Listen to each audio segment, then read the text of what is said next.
ఇంటి దొంగను ఈశ్వరుడైనా పట్టుకోలేడు అనే సామెతను గట్టిగా నమ్మాడో ఏంటో పనిచేస్తున్న షాపులోనే దొంగతనానికి పాల్పడ్డాడు.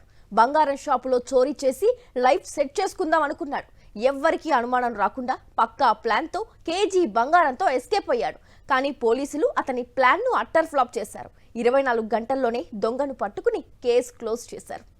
హైదరాబాద్ జోయాలుకాస్ జ్యువెలరీ షోరూంలో చోరీ కేసు సంచలనం సృష్టించింది. ఎప్పుడూ రద్దీగా ఉండే షాపులో దొంగతనం జరగటం అందరినీ షాక్కి గురిచేసింది. అదే షాపులో పనిచేస్తున్న గుంటూరు జిల్లా తాడేపల్లికి చెందిన గోపాలకృష్ణ చోరీకి పాల్పడ్డాడు.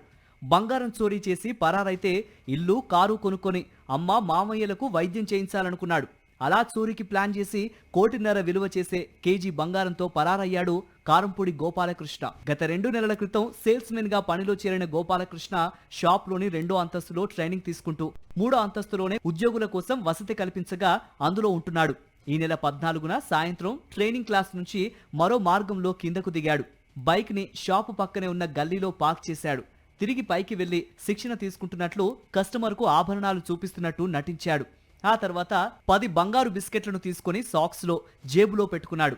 తర్వాత బాత్రూంలోకి వెళ్లి అక్కడి నుంచి మరో మార్గం గుండా బయటకు వచ్చి బైక్ పై పరారయ్యాడు. అదే రోజు రాత్రి షాపు మూసే సమయంలో ఆడిట్ సిబ్బంది కిలో బంగారం మిస్ అయిందని గమనించారు.